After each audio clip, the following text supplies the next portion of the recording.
गुजरात को नया मुख्यमंत्री मिलने वाला है क्योंकि विजय रूपाणी ने मुख्यमंत्री पद से इस्तीफा दे दिया है। कांग्रेस कैसे देख रही है इस घटनाक्रम को? मेरे साथ गुजरात से कांग्रेस के राज्यसभा सांसद शक्ति सिंह गोहिल हैं। अगले साल चुनाव है और उसके ठीक पहले मुख्यमंत्री का बदलाव, क्या प्रतिक्रिया है, कैसे देखते हैं और क्या कांग्रेस के लिए चुनाव में ये मुद्दा आप लोग बनाएंगे, मुख्यमंत्री का बदलाव? देखिए, साफ बात है कि गुजरात में भाजपा की सरकार पूरी तरह फेल रही है। कोरोना में इतने लोगों की मृत्यु हुई, इतने लोग परेशान हुए, ना एम्बुलेंस थी, ना ऑक्सीजन था, ना रेमडेसिविर था, ना आईसीयू बेड था, और सरकार हवा में बातें कर रही थी। बहुत लोगों की मृत्यु हुई वहाँ पे। साइक्लोन आया, किसान इतना परेशान है, कोई मुआवजा नहीं मिला, युवा को रोजगार नहीं है, सरकार में काम करने वाले कर्मचारी दुखी हैं, माने हर स्तर पे लोग दुखी हैं। और जनता का आक्रोश भाजपा के खिलाफ था, भाजपा की सरकार के खिलाफ। तो एक बलि का बकरा वो विजय रूपाणी को बनाकर वो भाजपा अपनी डूबती नैया ठीक करने की कोशिश में है। पर आखिर में पब्लिक है, सब जानती है। मैं नहीं मानता हूं कि इस तरह से सिर्फ एक चेहरा बदलने से भाजपा का चाल चलन और चरित्र जो जनता देख चुकी है उसमें कोई बदलाव होगा। लेकिन गोयल साहब, आपकी बात से मैं सवाल पूछूंगा कि एक तरफ आप कह रहे हैं कि बीजेपी सरकार वहां पर नाकाम थी, यानी विजय रूपाणी नाकाम थे, दूसरी तरफ आप उनको बलि का बकरा भी कह रहे हैं। अगर वो नाकाम थे तब तो ठीक किया ना बीजेपी नेतृत्व ने कि समय रहते उनको बदल दिया। देखिए, वो तो सिर्फ वो खुद भी कहते थे कि मैं तो यहाँ सिर्फ नाम का हूँ, मुझे काम तो जो ऊपर से आदेश आता है वही करना है। तो मैं बलि का बकरा इसीलिए कह रहा हूँ कि विजय भाई रूपाणी के पास कौन सा फ्रीडम था? एज ए चीफ मिनिस्टर वो कुछ नहीं कर सकते थे। सीआर पाटिल 5000 इंजेक्शन लेके सूरत में बैठते थे और विजय रूपाणी एक रेमडेसिविर इंजेक्शन नहीं दिला पाते थे।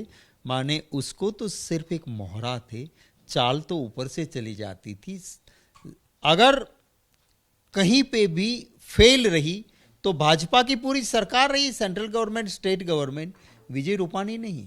क्या ये आने वाले अगले साल में जो चुनाव हैं उससे पहले कांग्रेस को एक अहम हथियार मिल गया है बीजेपी पर हमला करने के लिए? क्योंकि कहीं ना कहीं जाहिर सी बात है, अगर मुख्यमंत्री बदला है तो नाकामी के वजह से ही बदला है, और ये आप लोगों की बात पर बीजेपी नेतृत्व ने मुहर लगा दी है। क्या ये कांग्रेस के लिए एक अवसर है?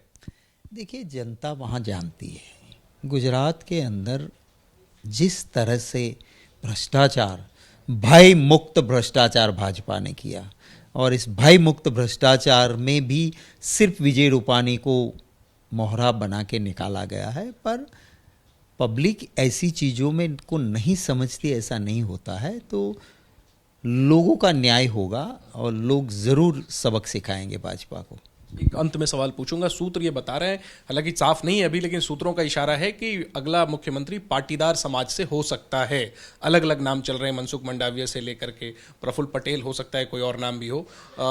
जो चेहरों की बात चल रही है, जिन चेहरों की अगले दावेदार के तौर पर, कैसे देखते हैं आप उस चुनौती को, और आपके हिसाब से क्या लगता है कौन होगा अगला मुख्यमंत्री?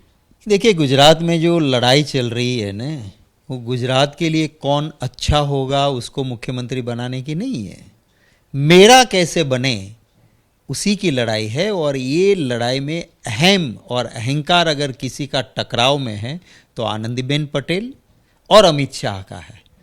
ये अहंकार की लड़ाई दोनों की है कि मेरा बनना चाहिए, जनता के लिए अच्छे वाला की कोई सोच नहीं है। और आखिरी में मैं आपके संगठन की बात करूंगा कि कांग्रेस, बीजेपी ने तो मुख्यमंत्री बदल दिया, लेकिन मैं कांग्रेस की बात करूं तो प्रभारी राजीव साटव के असमय निधन के बाद से वो पद खाली है। आपके नेता विपक्ष हों या प्रदेश अध्यक्ष हों, दोनों इस्तीफा देकर बैठे हैं। हालांकि पद पे अभी भी बने हुए हैं, लेकिन ये बात है कि उन्हें बदला जाना है, प्रभारी की नियुक्ति होनी है, और कई महीनों से ये अटका हुआ है। तो मुख्यमंत्री बदल दे रही है बीजेपी और सामने कांग्रेस है जो इतने लंबे समय से फैसले नहीं कर पा रही। तो आप कैसे मुकाबला करेंगे बीजेपी का? देखिए, बीजेपी को तो एक बिल्कुल साफ लिखा हुआ था कि मुख्यमंत्री को बदलेंगे नहीं, तो आक्रोश जनता का है पूरी भाजपा के खिलाफ, तो उसका ठिकरा फोड़ना ज़रूरी था। हमारे वहाँ ऐसी चीज़ नहीं है। सह प्रभारी हमारे 2 सेक्रेटरी आईसीसी के बिल्कुल वहाँ गुजरात में काम कर रहे हैं। अमित भाई चावड़ा हमारे प्रदेश अध्यक्ष हैं, वर्किंग प्रेसिडेंट के तौर पे हार्दिक पटेल जी काम कर रहे हैं, परेश धानानी जी हमारे विरोधी दल के नेता है, वो उस तौर पे काम कर रहे हैं। तो कोई वैक्यूम नहीं है, कोई खाली जगह नहीं है, काम हो रहा है। और संगठन हमारा ब्लॉक लेवल से लेके स्टेट लेवल पे बना हुआ है। और अगर हाईकमांड को लगता है तो वो सही वक्त पे वो फैसला करते हैं, और उनको लगता है कि नहीं ये ठीक चल रहा है, अभी ज़रूरत नहीं है, तो नहीं भी हो। लेकिन कम से कम प्रभारी की नियुक्ति तो हो। आप चाहेंगे कि जल्द नियुक्तियां हों गुजरात कांग्रेस में?